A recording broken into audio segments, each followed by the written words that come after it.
कार्यम कर्म करोति यः स सन्यासी च योगी च न निरग्निर्नरचाक्रियः यम सन्यासम इति प्राहुर योगम तम विद्धि पांडव नय्य संन्यस्त संकल्पो योगी भवति कश्चन आरुरुक्षोर्मुनेर्योगम कर्म कारणमुच्यते योगारूढ़स्य तस्यैव शमः कारणमुच्यते यदा हीनेन्द्रियार्थेषु न कर्मस्वनुषज्यते सर्वसंकल्प सन्यासी योगारूढ़स्तदोच्यते उदरेदात्मनात्मानं नात्मानं अवसादेत आत्मैव ह्यात्मनो बंधु रात्मैव रिपुरात्मना बंधुरात्मा आत्मनस्तस्य येनैव आत्मा आत्मना जितः अनात्मनस्तु शत्रुत्वे वर्तेतात्मैव शत्रुवत् जितात्मनः प्रशान्तस्य परमात्मा समाहितः शीतोष्ण सुख दुखेषु तथा मानापमानयोः।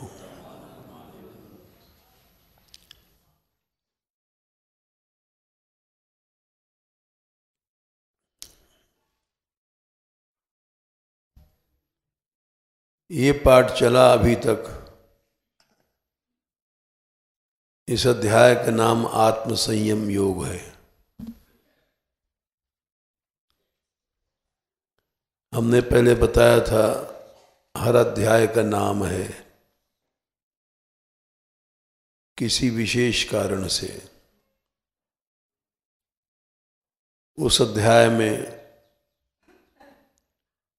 उसी का महत्व रहता है। आत्मसंयम क्या वस्तु है, ये इस अध्याय में बताया गया है। हमें याद है हम बहुत छोटे से थे जब पढ़ते लिखते थे तो हमारे घर से थोड़ी दूर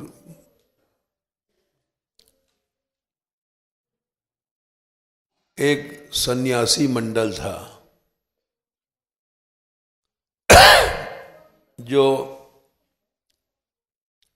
भक्त सन्यासी थे। वे लोग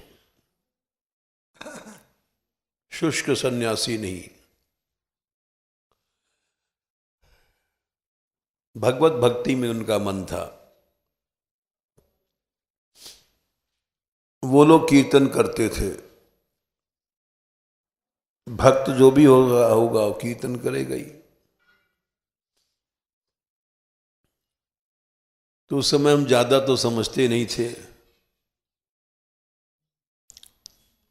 लेकिन इतना जरूर था कि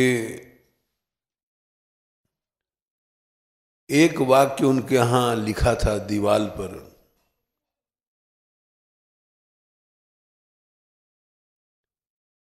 वो ये था, सर्व संकल्प सन्यासी योगारूढ़स्तदोच्यते।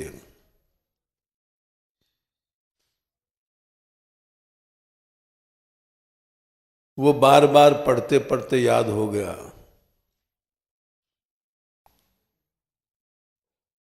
और अब उसका महत्व समझ में आता है उन्होंने क्यों लिखा था। प्रायः संन्यास लेने वाले नीरस रहते हैं, भगवत भक्ति से हीन रहते हैं।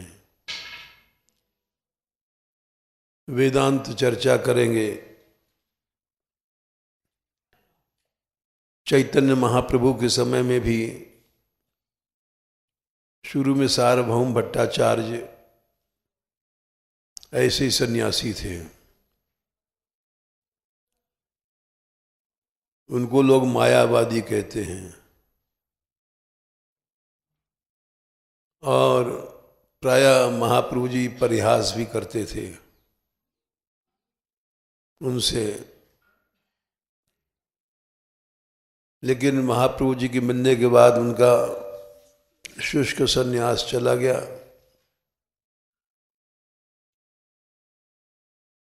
और भक्त बन गए। इतने बड़े भक्त बन गए कि उनका दामाद, सबसे प्यारी लड़की शाष्ठी कन्या, जो ऐसी भक्त लड़की थी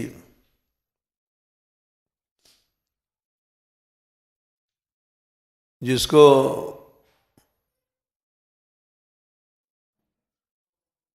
जिसका पति विवाह के बाद ही वो चाहता था मर जाए,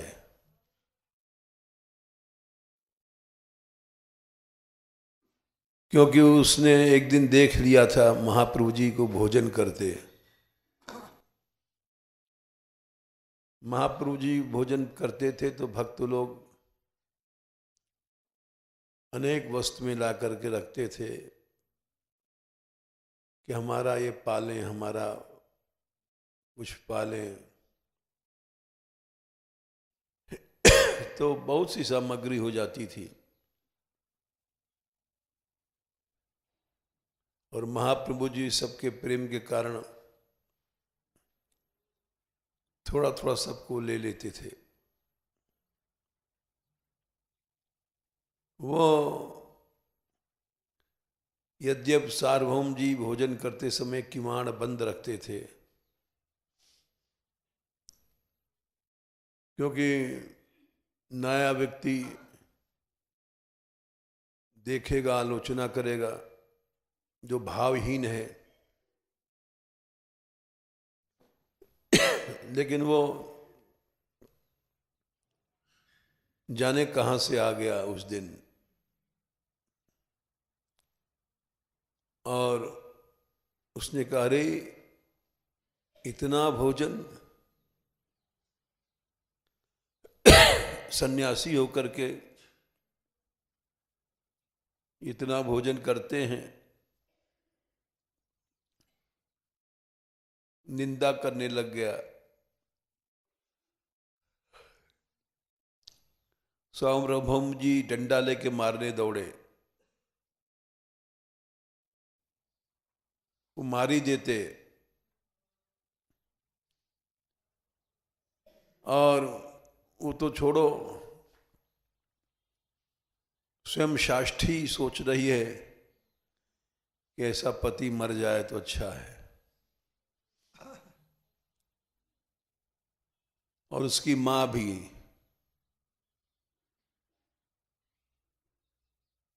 उस घटना को सुन करके, देख करके भागवत का श्लोक याद आता है, उन्होंने ठीक सोचा, ऐसा पुत्र हो, चाहे दामाद हो, चाहे बेटी हो, चाहे कोई हो, उसका मरना ही श्रेष्ठ है। ये वा मईशे 5वें स्कंद के 5वें अध्याय में श्लोक आता है। ये नहीं सोचना चाहिए कि ऐसा भक्त होकर के अनिष्ट क्यों सोच रहे हैं। नहीं, कहीं कहीं अनिष्ट सोचना ही भक्ति है। वो जीवित रहेगा, निंदा करेगा, मरने में ही उसका कल्याण है। जो परिवार का व्यक्ति है, चाहे पति है, चाहे स्त्री है, ये भागवत धर्म बड़ा विचित्र है, उसको समझना।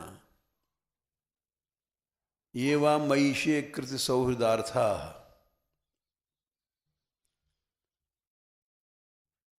क्या संख्या है? 553।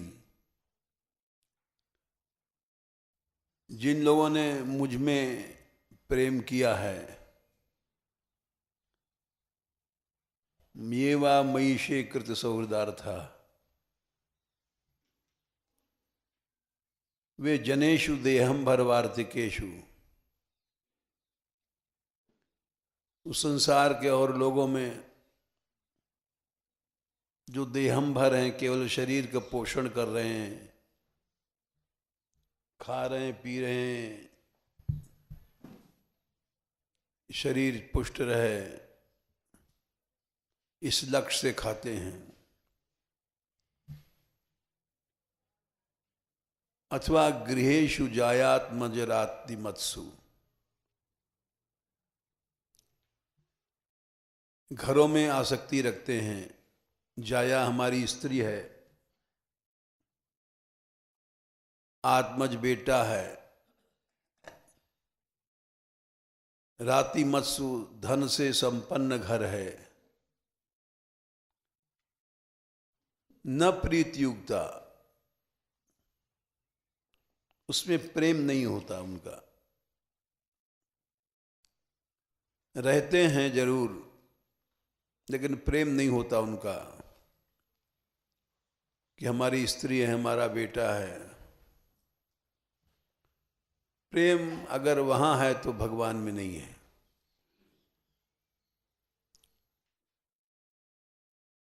न प्रीतियुक्ता यावद अर्थाश्च लोके, प्रयोजन मात्र संबंध रखते हैं, बाकी प्रेम रखना या प्रेम का व्यवहार करना ये संभव नहीं है।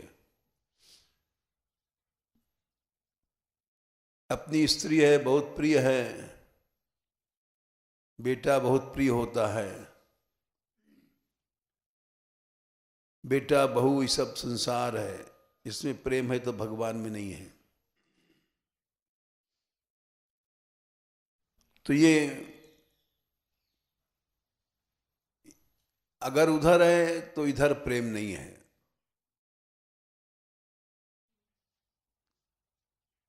तो महाप्रभु जी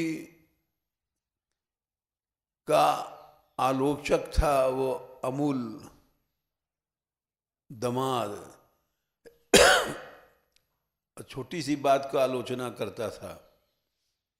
एक दिन देख लिया उनको, उनका भोजन विशाल, और इतना खाते हैं सन्यासी होकर के। पहले तो ये उसको यही चिढ़ लगी कि घर के भीतर किवाड़ बंद करके इनको भोजन कराया जाता है।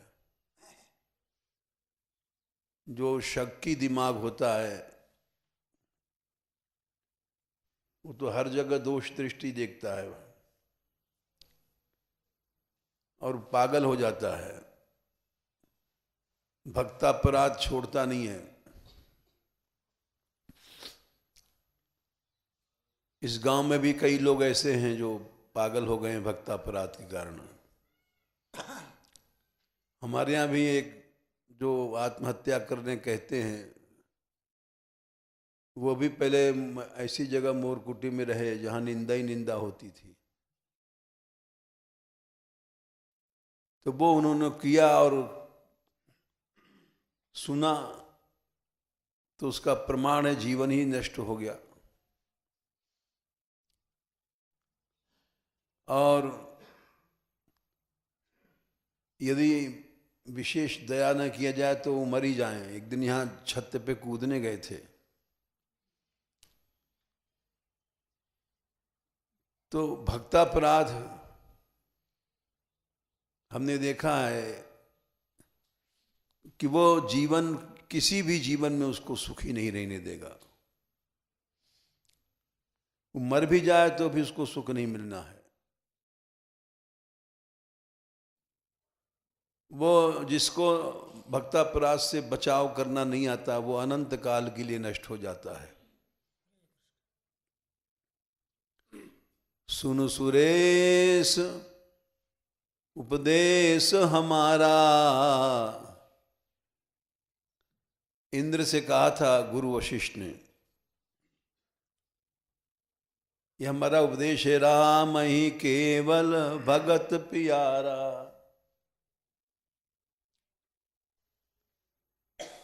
भगवान को केवल भक्त ही प्यारे हैं और न उनका अपना शरीर प्यारा है।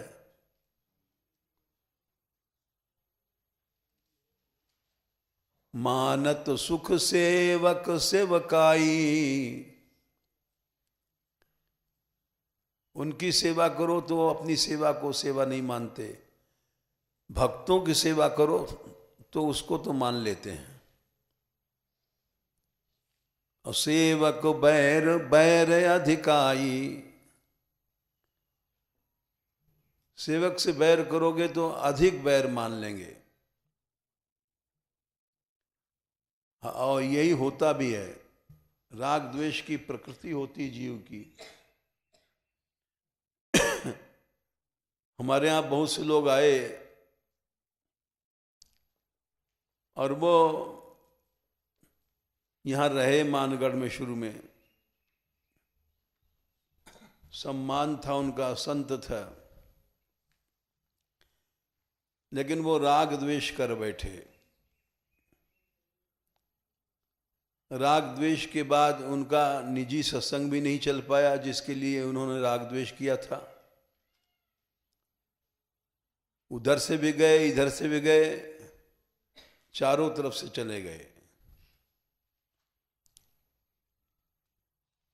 क्यों किया उन्होंने? क्योंकि प्रकृति होती जीव की, जहां रहता है अनादिकाल से राग द्वेष करता है और उससे उसका आत्यंतिक नाश हो जाता है। धीरे धीरे समय लगता है, ऐसा नाश होता है कि फिर जीवन, इस जीवन में तो कभी उठने का ही नहीं है।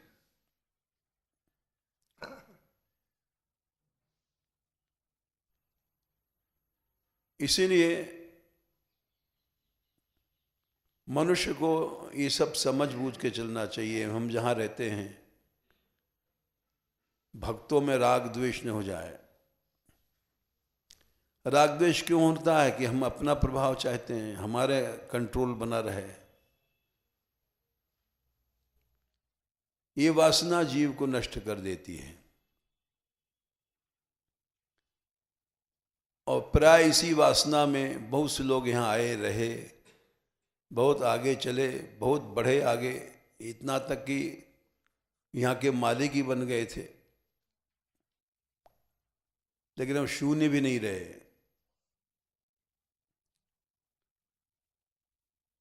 बड़े बनने की वासना ने उनको असुर से भी नीचे गिरा दिया।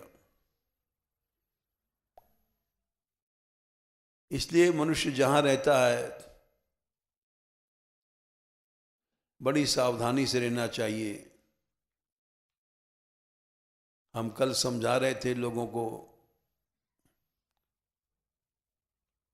बच्चों को, कि कहीं इनमें राग द्वेष प्रवेश कर जाएगा तो इनका जीवन समाप्त हो जाएगा।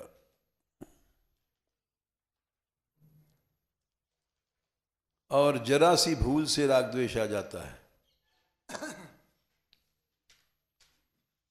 अपना स्वार्थ की, हमारा महत्व, हमारा प्रभाव, इस दृष्टि से जो कार्य करता है अवश्य उसके अंदर राग द्वेष पैदा होता है। गुरु वही है जो द्रोणाचार्य जैसा, द्रोणाचार्य को मालूम था कि ये धृष्टद्युम्न हमारा काल है, फिर भी उन्होंने उसको अस्त्र विद्या दिया। जानते थे कि हमको मारने के लिए यह यज्ञ कुंड से प्रकट हुआ है। अर्जुन को उन्होंने अपना शिष्य माना कि मैं अपने से ज्यादा धनुर्धर इसको बना दूंगा। गुरु में भी अगर स्वार्थ प्रवृत्ति है तो गुरु नहीं है।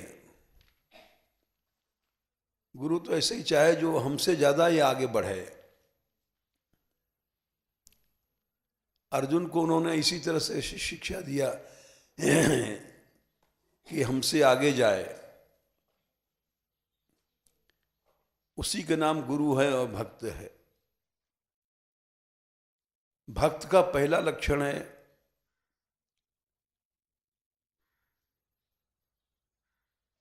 12वें अध्याय में 13वां श्लोक, अद्वेष्टा सर्वभूतानाम। संसार के सभी प्राणियों से अद्वेष्ट, द्वेष करने वालों से भी द्वेष नहीं रखता है। मैत्रः करुण एव च, सब में मैत्री और सबके प्रति करुणा सर्वभूतानाम को सबसे प्रयोग है। संसार के किसी भी प्राणी से तुम्हारा द्वेष हुआ, मैत्र भाव घट गया, करुण भाव घट गया, तो भक्ति तो तुमको मिलनी नहीं है। ब्लैक लिस्ट में नाम चला जाएगा भक्त द्रोहियों में। और आज नहीं तो कल, न कल नहीं तो परसों तुम्हारा निश्चित विनाश है। उसको कोई नहीं बचा सकता। और ये हम ही लोग करते हैं, गुरु लोग। स्वार्थ होता है गुरु लोगों में कि हमारा ही सेवक बन के रहे, दूसरे का प्रभाव ना आ जाए। बस इस स्वार्थ जब आया तो भक्ति चली जाती है। भक्त वही है जिसका सभी कार्य भगवान के लिए होता है, अपने लिए नहीं होता है। अपनी महिमा के लिए कुछ नहीं करता है। अपने प्रभाव के लिए उसने किया तो भक्ति खत्म। दुनिया के जितने ऋण हैं सब उसको चढ़ जाएंगे। भागवत में श्लोक आता है 11वें स्कंद में 5वें अध्याय में है शायद, देवर्षि भूताप्त नृणाम पितृणाम न किंकरो नायम नृणी च राजन सर्वात्मना या शरणम शरण्यम गतो मुकुंदम परहृत्य करतम। जैसे किसी ने कर्ज लिया, कर्ज लेने वाला दब के रहता है, कर्ज वसूल करने वाला सिर पे चढ़ के रखता है। वो कर्ज वसूल करने के लिए गया, उसके घर पर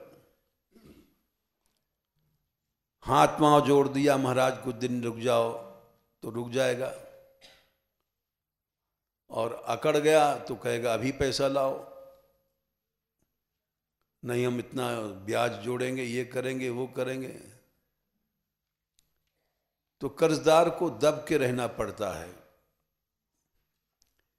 दब के नहीं रहेगा तो सब कर्ज खोपड़ी पर चढ़ जाएंगे ब्याज समेत, और अभी लाओ हम अभी लेके जाएंगे। बस वही सिद्धांत इस श्लोक में है। हर प्राणी के ऊपर कर्ज है। देव ऋण, ऋषि ऋण, भूत प्राणियों को ऋण, आप्त पुरुष माता पिताओं के ऋण, पितृश्वरों के ऋण, ये सब ऋण हैं। प्राणियों के ऋण, बिजली हम जलाते हैं, बिजली किसी ने आविष्कार किया होगा, उसका भी ऋण है हमारे ऊपर, चाहे हम माने चाहे न माने। ऐसा कोई नहीं संसार जो कर्जदार नहीं है। देव ऋण, नाक से हवा सूंघते हैं, वायु देवता इसका देवता है। पानी पीते हैं, वरुण देवता उस जल का देवता है। अग्नि जलाते हैं, अग्नि देवता, ये सब देवता हैं। इनका हर आदमी ऋणी है, चाहे राजा है, चाहे चक्रवर्ती सम्राट है।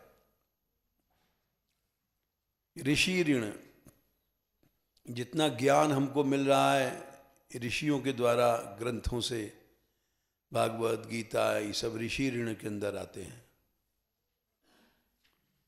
प्राणियों के ऋण, गाय भैंस इन सब को दूध पीते हैं। सृष्टि चल रही है प्राणियों के कारण से।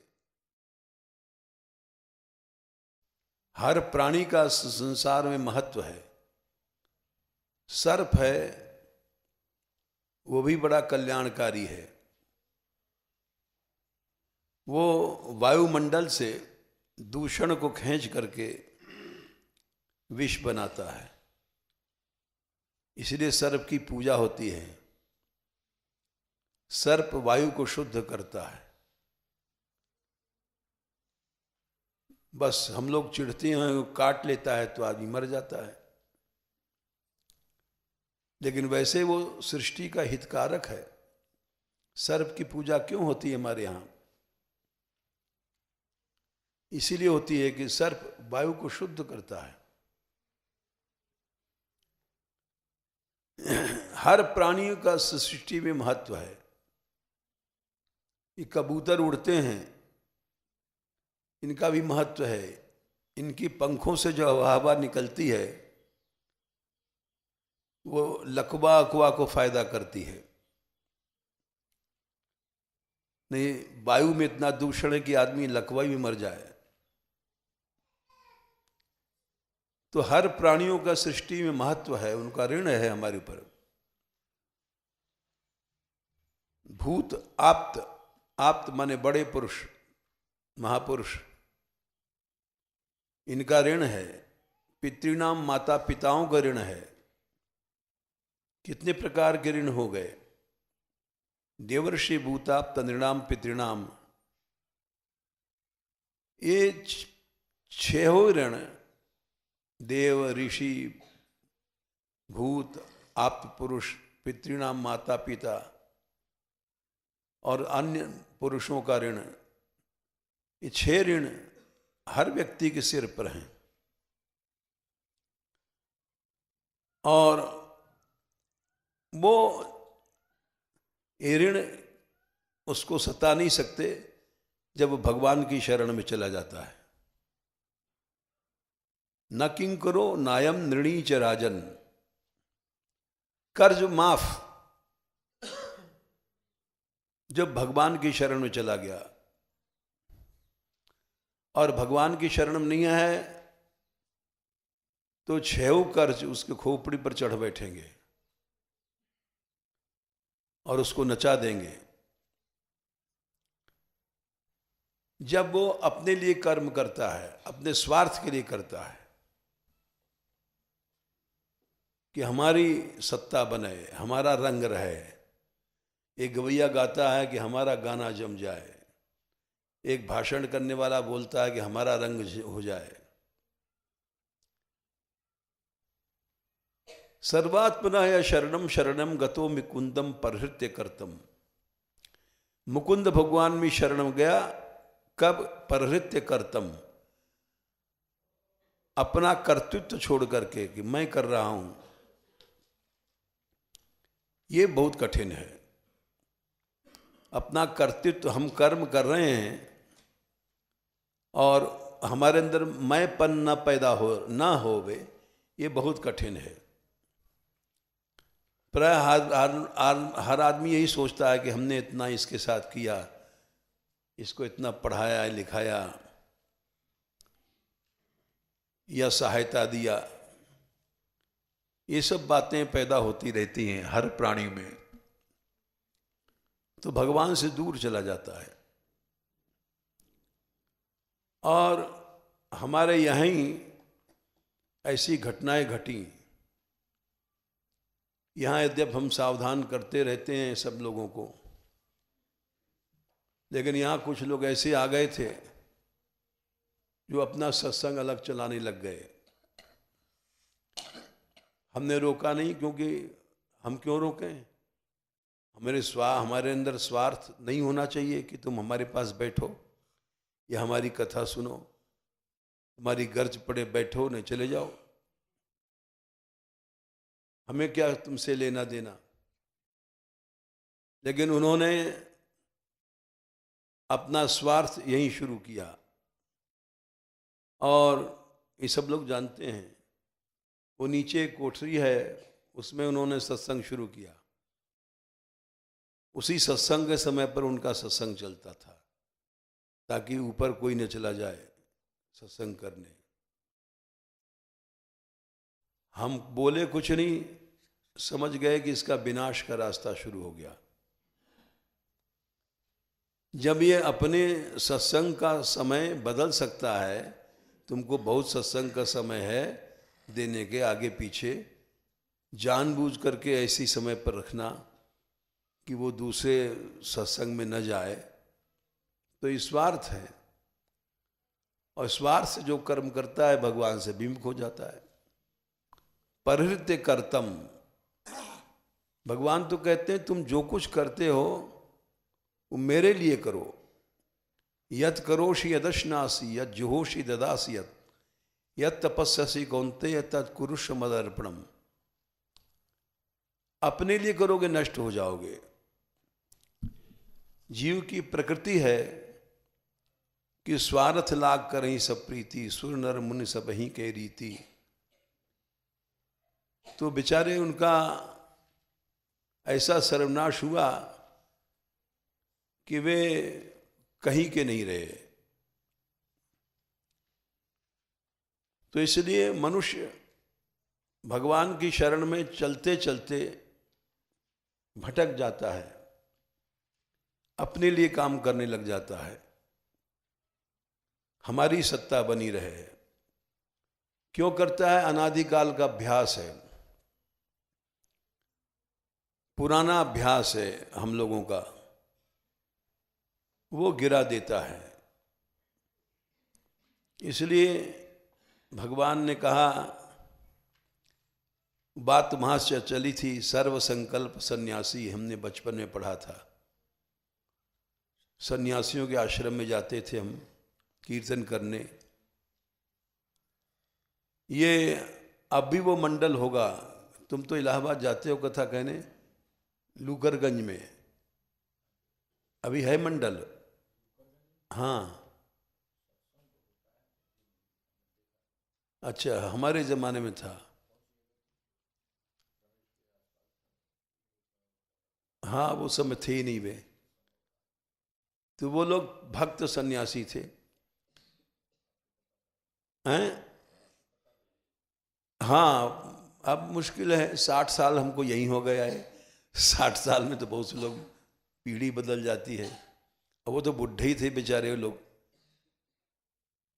तो सर्व संकल्प सन्यासी लिख रखा था। लाल कपड़े वाला सन्यासी नहीं है, जो संकल्पों को छोड़ता है वो है सन्यासी।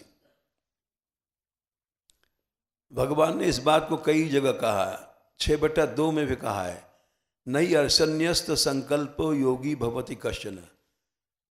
बिना संकल्प के कोई योगी हो ही नहीं सकता। सन्यास के,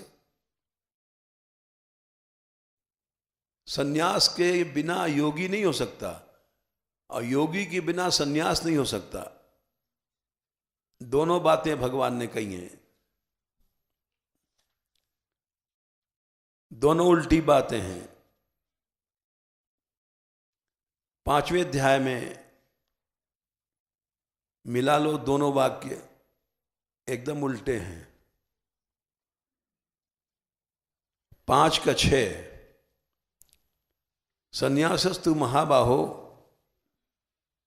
दुखम आप्तुम अयोग्यता।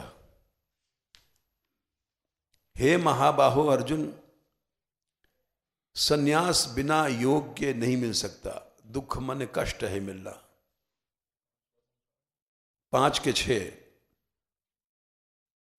दोनों वाक्य उल्टे हैं। संन्यासस्तु महाबाहो दुखम आप्तुम अयोगतः। मिला अयोग मने बिना योग के संन्यास की प्राप्ति, दुख मने कष्ट है। और 6वें में इसको मिलाओ, नई असन्यस्त संकल्पो योगी भवति कश्चन। 6/2 जब तक संन्यास नहीं होगा संकल्पों से, तब तक तुमको योग नहीं मिलेगा। दोनों वाक्य उल्टे हैं कि नहीं हैं? इसलिए भगवान ने कहा यम संन्यासम मृत्युर प्राहुर तम योगम विद्धि पांडव। दोनों ही एक मान लो, झगड़ा खत्म। जो संन्यास है वही योग है। भेद करोगे तो नष्ट हो जाओगे। तो संकल्पों से संन्यास ले लिया जाना चाहिए, कपड़े का संन्यास नहीं है। संकल्पों से संन्यास हुआ और मनुष्य सिद्ध हुआ। सारे गड़बड़ियां मन के संकल्प से ही होती हैं। मन संकल्प करता है, वैसा मनुष्य को कर्म करना पड़ता है। इसलिए इस अध्याय का महत्व है आत्म संयम योग। सच्चा संयम तभी बनेगा जब संकल्पों की फैक्ट्री बंद हो जाएगी हमारी, संकल्पों से संन्यास हो जाएगा, बस उसी दिन हम योगी बन जाएंगे।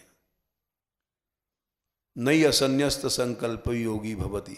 सच्चा संन्यास हुआ, संकल्पों से संन्यास हुआ और योगी बन गए।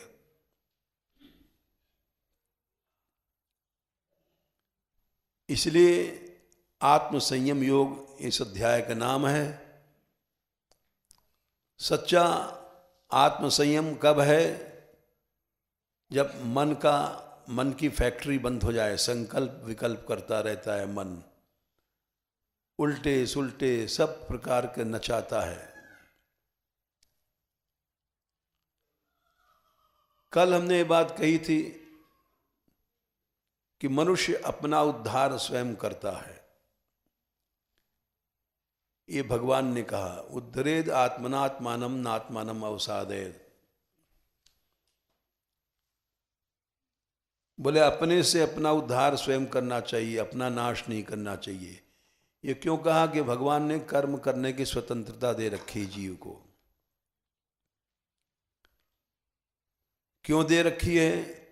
क्योंकि जीव ईश्वर का अंश है। ईश्वर का अंश होने से उसको कर्म करने में स्वतंत्रता है। ये सबसे बड़ा प्रमाण है। जैसे ईश्वर स्वतंत्र है, कुछ भी करता है, उसको कोई ये कहने वाला नहीं कि तुम पानी क्यों बरसाते हो, सूखा क्यों डालते हो, ऐसा क्यों करते हो। ईश्वर, ईश माने शासन करना। ईट्टे इति ईश्वरः, जो शासन करता है ईश्वर है। वैसा ईश धातु का रूप चलता है ईट्टे, ईशाते, ईशिरे। तो जो शासन करता है अनंत ब्रह्मांडों में, वो ईश्वर है। कैसा ईश्वर है उसको कोई टोक नहीं सकता, तुमने ऐसा क्यों किया। तो ईश्वर का अंश है जीव। इसलिए जीव ने भी, भगवान ने भी जीव को कर्म करने की स्वतंत्रता दे रखी है।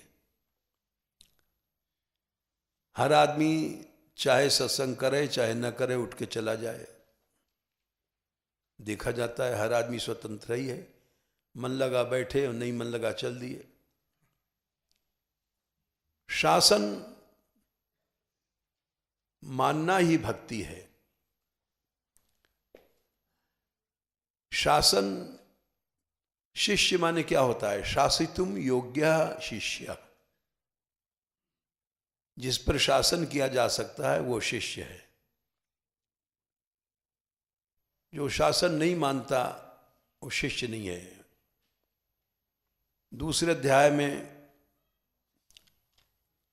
अर्जुन ने जब प्रश्न किया कि शिष्यस्ते हम शाधिमाम त्वा प्रपन्नम,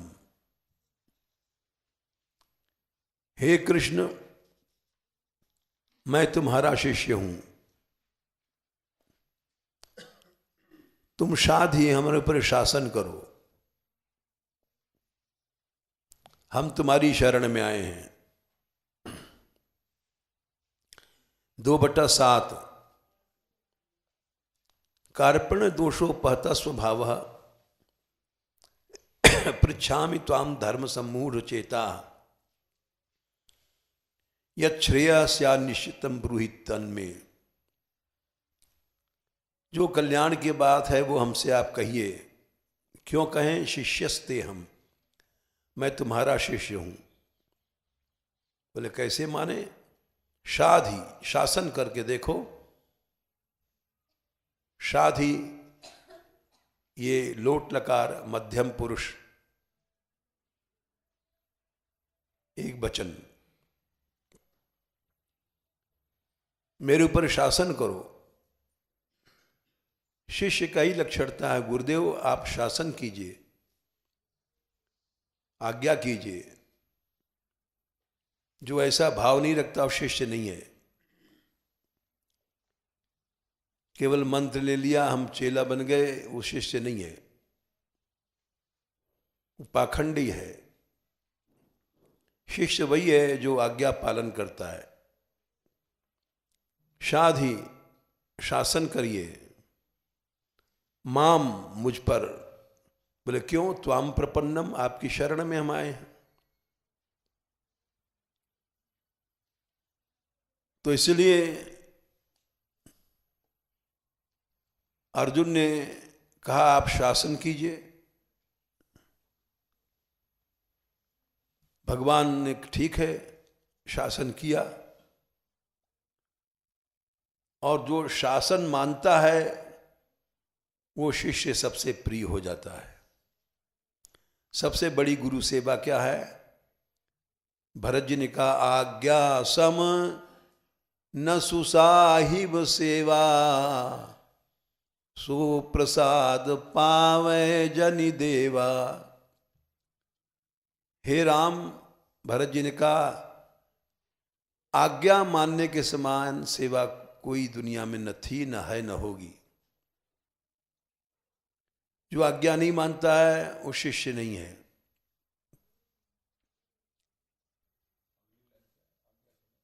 सो प्रसाद पावे जनु देवा। वो कृपा हमको दो, आज्ञा दो। बड़ा विचित्र है नाटक। भरत आज्ञा मान रहे हैं और मांग रहे हैं और राम आज्ञा दे नहीं रहे हैं। बड़ा अयोध्या कांड लंबा अच्छा एक समुद्र मंथन है। भगवान राम ने स्वयं कहा इस बात को कि प्रेम अमीय मंदर बिरह भरत पयोधि गंभीर। अयोध्या कांड क्या है उसका परिचय दिया राम ने कि प्रेम तो अमृत है और समुद्र मंथन से अमृत प्रकट होता है। मथानी क्या है? मंदराचल, जिसे समुद्र मंथन किया गया। मंदरु बिरह, जो बिरह में डाला गया भरत को, 14 साल तक किस तरह से उनका समय कटा है उसका वर्णन नहीं हो सकता। 14 साल बिरह में वो तड़पते रहते थे और नेम सेम इतने करते थे, जमीन में के नीचे सोते थे कि जिस जमीन पर प्रभु सोते हैं जंगल में, उस जमीन पर हम नहीं रहेंगे। जमीन के नीचे गुफा बनाया। अयोध्या में अब भी वहाँ वो स्थल है। और वहाँ राज भोगों को त्याग कर दिया, राज वस्त्रों को त्याग कर दिया। करोड़ों वनवासियों से भी ज़्यादा श्रेष्ठ उनका जीवन था। स्वामी तो खाएं वहाँ वन में जंगल के कंदमूल, और हम लड़ुआ पूरी खामें, तो ये तो कोई स्वामी भक्ति नहीं है। राज सुख राज वैभव सब त्याग कर दिए। अयोध्या नहीं गए, मांडवी उनकी स्त्री वहां राजमहल में रहती थी, उसका मुंह तक नहीं देखा उन्होंने। वनवास नहीं ले गए, लेकिन वनवास से सैकड़ों गुना ज्यादा उन्होंने रामायण देना।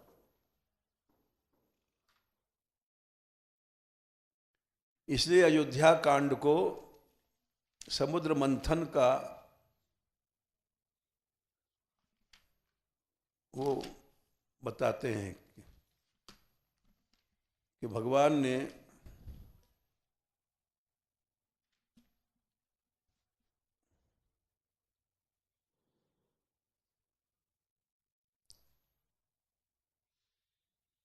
भरत चरित करि प्रेम नेम, जो नियम से भरत का चरित सुनता है, तुलसी जो सादर सुनही, सिय राम पद प्रेम अवस होई भव रस बिरति। हैं आखिरी 326, अवश्य भव सागर से उसका बैराग हो जाएगा, राम के प्रेम पा जाएगा। क्योंकि भरत रहानि समुझनि कर तूती, भगत बिरति गुण विमल विभूति, बरनत सकल सुकवि सकुचाही, शेष गणेश गिरा गमुनाही। बोले गणेश और शेष आदि की वाणी की शक्ति नहीं है कि वो भरत जी के चरित्र का वर्णन कर सके। भगवान के जो चरित्र के प्रति है वो दिन दिन ही देह दिन ही दिन दूबर होई, घटई तेज बल मुख छवि सोई। तेज मने मेद घट रहा है, मुख की छवि बढ़ रही है।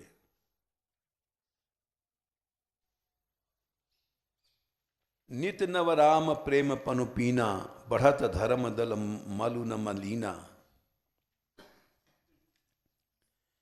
नित्य भगवान का प्रेम बढ़ रहा है। नंदी गांव करि परन कुटीरा, कीन निवास धर्म धुरधीरा। जटा जूट सिर मुनिपट धारी, मई खनि कुश साथरी संवारी। असन बसन बासन व्रत नेमा, करत कठिन ऋषि धर्म सप्रीमा।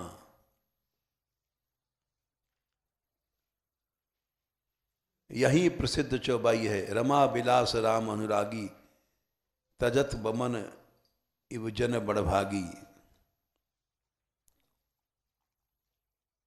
तो इस तरह से भरत गंभीर समुद्र हैं।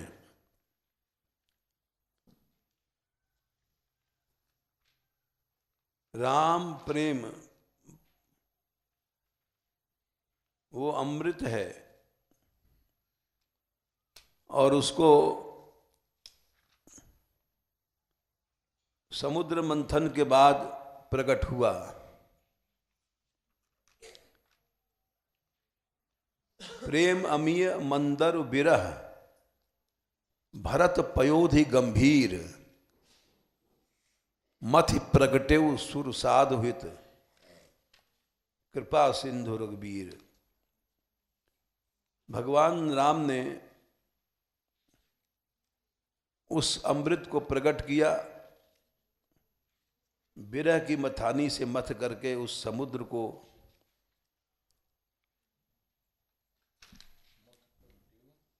सुर साधुहित,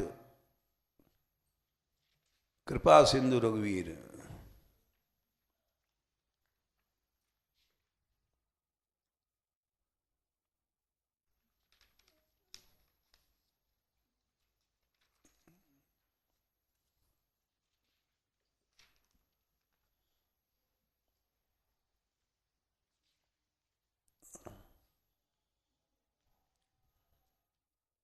तो भरत जी राज्य अयोध्या में रह करके भी राम ने उनको वन तो साथ नहीं लिया, वन में बिरह की मथानी में मथते रहे राम। लेकिन भगवान से बड़ा भगवान का भक्त होता है। उन्होंने सैकड़ों मुनियों से ज्यादा तप वहां किया अयोध्या में रह करके। जीव कर्म करने में स्वतंत्र है। अब ठीक है तुम वन में नहीं ले जा रहे हो, लेकिन वनवास के तपस्याओं से तो रोक नहीं सकते तुम। वहीं पर वे सर्व संकल्प सन्यासी बने रहे। तो यहां पर भगवान ने कहा उद्धरेद आत्मना आत्मानम। यदि वो वहां रह करके राज्य वैभव भोगते तो इतनी प्रशंसा न होती, इतने पूज्य नहीं होते। लेकिन वहां पर उन्होंने कर्म करने में जीव स्वतंत्र है ये दिखा दिया कि तुम हमको वन में मत ले चलो,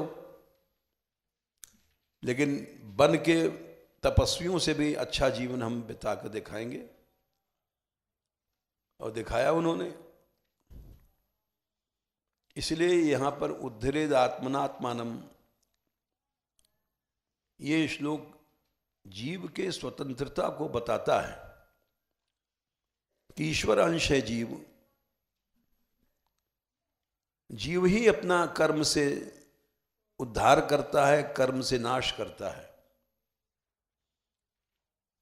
कर्म प्रधान विश्व करी राखा, जो जस करे सो तस फल चाखा। ये सब चौपाइयां बताती हैं कि वो ईश्वर का अंश है। इसीलिए अंश है क्योंकि वो कर्म करने में स्वतंत्र है। जैसे ईश्वर स्वतंत्र है वैसे जीव भी कर्म प्रधान विश्व करी राखा, जो जस करई सो तस फल चाखा।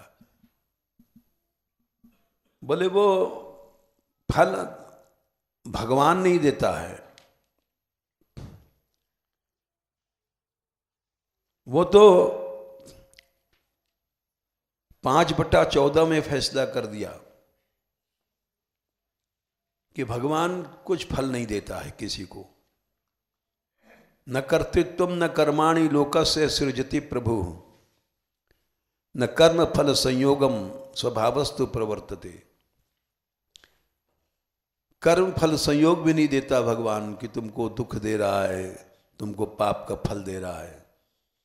नादत्ते कस्यचित् पापम न चैवम सुकृतम विभु, न किसी के पाप को ग्रहण करता है न पुण्य को। अज्ञानेन आवृतम ज्ञानम तेन मुह्यन्ति जन्तवः, स्वभावस्तु प्रवर्तते। ये प्रकृति भगवान ने संसार के लिए जो बनाया है, ये अपने आप गुणों में बरतती रहती है। जैसा तुम करोगे तुमको फल मिलता रहेगा।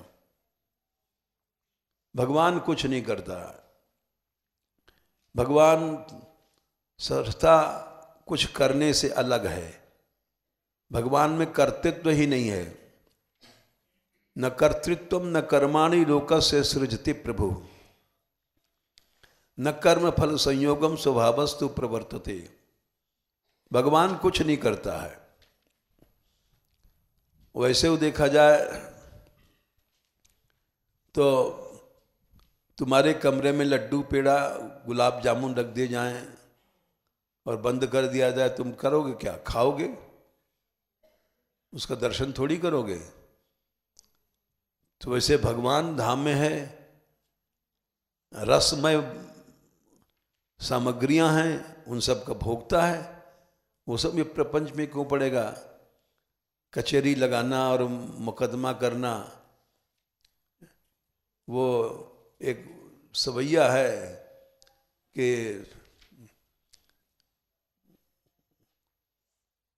चींटी से हाथी तक देता, चींटी से हाथी तक को भोजन देता है, तेरे चढ़े भंडारे कहीं नहीं। चींटी से हाथी को देता, तेरे चढ़े भंडारे कहीं नहीं। क्षण में जल से जग को भर देता, आकाश में सागर कहीं नहीं। वर्षा आ गई, सब नदी तालाब भर गए, कुएं पानी, आकाश में समुद्र कहीं नहीं है। सबके कर्मों का फल देता, तेरी लगी कचहरी कहीं नहीं।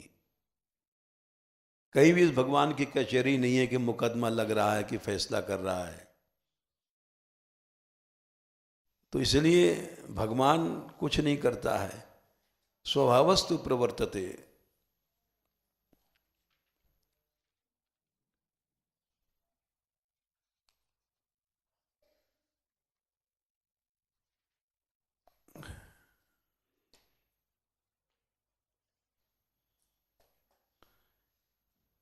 बंधुरात्मा, सच्चा बंधु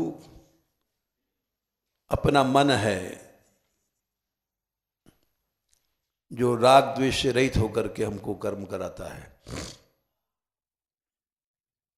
सच्चा बहन, सच्ची मां, सच्चा पिता, सच्चा भाई।